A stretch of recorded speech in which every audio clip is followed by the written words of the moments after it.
Greetings mga kababayan, ito po muli sa Atty. Ruel Yuwang ng Batas Pinoy. Ang ating pong channel, isa pong legally public service program yung lingkod in collaboration with Integrated Bar of the Philippines, Manila Port Chapter. Ang ating pong episode sa video na ito ay may kinalaman again sa sulat po sa atin near si Josh Vlog 27, yun po ang kanyang username.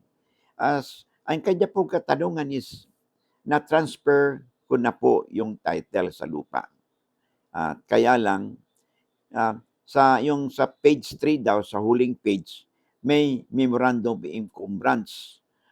Paano ba ito na matatanggal? Nakasanda siya sa Rural Bank. Paano po ito matatanggal? O yan po ang problema natin. So, again, back to our, wag ninyong mamasamain po, palagi natin sinasabi yan, exercise due diligence. Bago nyo bilhin po yung property, it is assumed na nag-conduct na kayo ng due diligence. Dapat chinek niyo yung title, di ba? Tapos dun sa title kasi, kung chinek ninyo yan, magkaroon kayo ng certified true copy bago magbilihan, makikita na doon. Kung yung bang number 1, kung bang titulo na yan, subsisting pa. Number 2, may kaso ba? Or mayroon bang tinatawag nating lien or encumbrances na nakalagay po yan sa memorandum of encumbrances.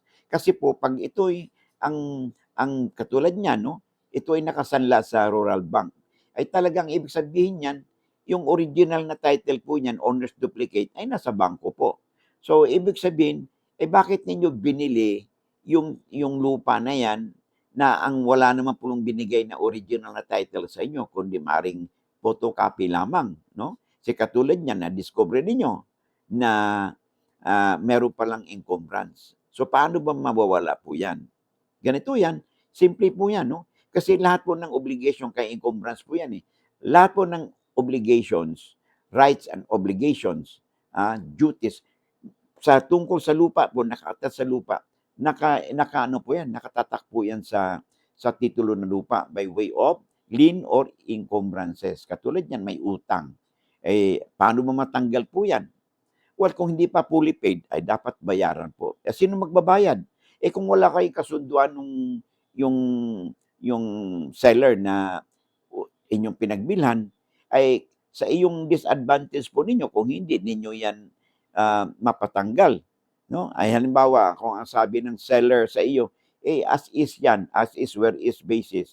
Because it is assumed na binili mo yung lupang yan, kahit alam mo na merong encumbrances. So pumapayag ka na kung ano mang burden na nandyan sa lupa niyan by way of lien or encumbrances, abay, pasa mo. Kasi tanda po natin, pag ang mga ganyan pong situation na yung sanla po, naka-attach po yan sa lupa. Kahit na sinong may-ari na palipad-lipatan po niyan, yung lien or encumbrance, hindi po maalis yan. Kahit na bago yung may-ari. Yes. Because yung real rights niyan, which is yung nga, naka-attach po sa real o sa RIM, ay hanggang hindi po yan makakancel, ay panatili po yan dyan sa titulo.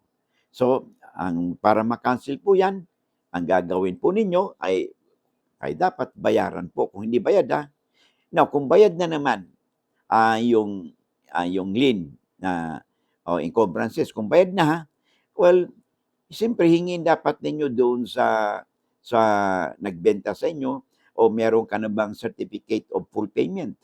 Meron ka na bang release or discharge of mortgage? Ngayon, kung hindi pa fully bayad yan, ay hindi po talaga mabigyan siya ng certificate of full payment at saka release and discharge of mortgage. So, ang gagawin po ninyo ngayon, you sit down with the Rural Bank, alamin po ninyo kung magkano yung pagkakautang. Ngayon, pati interest, charges. Ngayon, tingnan nyo yung kanyang mortgage. Gaano ba katagal yung real estate mortgage niya? Ito ba'y nagkaroon na ng default? So kung hindi pa naman nagkaroon ng default, okay, at subsisting pa yung utang, halimbawa binabayaran niya monthly or quarterly or annual yung kanyang pagbabayad, palos na bayaran ninyo. Kasi kung hindi niyo babayaran yan, ay magkaroon ng default, baka ma-foreclose po yung mortgage. Okay? So pag ma-foreclose ang mortgage, at ito'y ma-auction sale, paano yung bilihan ninyo? Mapurnada po yan. No? Because binili ninyong lupa na ito'y naka-lien, naka-subject to encumbrance. Pag nag-default po yung seller, ang gagawin po ng bangko, ito po ay subject po yan sa foreclosure. At pag i-foreclose po yan, subject po yun sa public bidding. Oh, ngayon, ay okay lang kung kayo mag-participate sa bidding at kayo yung mananalo. What if hindi kayo manalo doon sa bidding? Kasi highest bidder po yan eh. So that means, mapupunta po yun sa highest bidder. Paano yung bilihan ninyo? Ay napurnada na po yun. So it's really important no, na you exercise due diligence. But late na, nandyan na yan. So ang remedy na ninyo, kung gusto niyo matanggal yung lien or encumbrances, kung ayaw bayaran nung seller. So you have to sit down no with the bank. Sabi mo bayaran ko. Kung papayag ang bangko, either bayaran ninyo yung balance or kung papayag ang bangko yung meron tayong tinatawag na assumption of mortgage. So magkaroon kayo ng deed of sale with assumption of mortgage. Ibig sabihin, binenta sa inyo, pero pumayag kayo na yung aako o magtutuloy sa kanyang mortgage. But kailan din meron nitong notice or consent si bangko, yung rural bank. So pag pumayag na ganyan, wala masyadong problema. Ang ibig sabihin lang yan, pagpatuloy yung inyong pagbabayad doon sa mortgage, halip na yung binilhan ninyo yung mortgagor ang magbabayad, nailipat yung kanyang yung obligasyon nito, kayo na ngayon ang mortgagor. No? Kayo na ngayon may utang sa bangko. Kayo na yung magtutuloy ng pagbabayad. However, kung bayad naman, kung bayad na yung utang sa pagkakautang, ang gagawin niyo para ma-release yung titulo sa inyo, yung original na owner's duplicate na ginawang security o collateral, okay? Kung bayad na, humingi kayo ng certificate of full payment. Okay? And then, release and discharge of real estate mortgage. Saan? Doon sa bangko. Now, pag binigay sa inyo yan, okay, i-release din ng bangko yung original na titulo na ginawang collateral. Ngayon, pag meron ka na nito, okay, so pupunta na kayo sa Register of Deeds. Okay? Together, kasi nabili mo together with the mga requirements. Katulad niya, kung nabili, dapat mayroon kayong ICAR at showing na bayad po ang capital gains tax ito, documentary stamp tax po nito. And then mabigyan kayo ng ICAR. Pag meron na kayo niyan, pumunta kayo doon sa Register of Deeds, i-register niyo yung bilihan, and may basihan na ngayon yung Register of Deeds na i-cancel po. I-cancel yung annotation or memorandum of encumbrances na kung saan nakalagay doon na yung rural bank ay naka-lien ito, naka-mortgage ito, at ika-cancel po yung mortgage na nakalagay sa encumbrances. In this way, ay magiging libre na po, no? Free of encumbrance na po yung lupa na inyong nabili. Kaya po titingnan po ninyo, di ba, pag bibili tayong lupa, ordinarily, sa deed of sale, nakadeclare po talaga doon na, binili ko yung lupang ito, covered by transfer certificate of title, 1, 2, 3 halimbawa, and then nakalagay doon free of encumbrances. So ibig sabihin, free, wala siyang lien or encumbrances. Pero ngayon kung pinirmahan ninyo yan, nagkaroon ng deed of sale, pero nakalagay doon man noon na at saka hindi na disclose po sa inyo ng seller na meron palang encumbrances dyan, then maybe you can run after the seller later on, pero for non-disclosure. Pero ang magiging balik naman sa inyo, sabi niya, well, you are supposed to know na naka-mortgage yan because pag naka-register po kasi ang mortgage sa Register of Deeds, in fact, nasa titulo po yan, naka-annotate, there is a notice to the whole world na alam ninyo, lalo ka na, alam mo na buyer ka, na yung lupang yan ay naka-mortgage. You are presumed to know and to be aware as the buyer na naka-mortgage yung property na yan. So, ay hindi kayo nag-exercise ng due diligence. Na-discover na lang ninyo later on na meron pala naka-mortgage pala ito, merong memorandum of encumbrance doon sa mortgage. So it is daw your lookout. So i-ano po ninyo, iliwanagin po ninyo no, kung ano ba talaga ang status ng nasabing utang sa rural bank.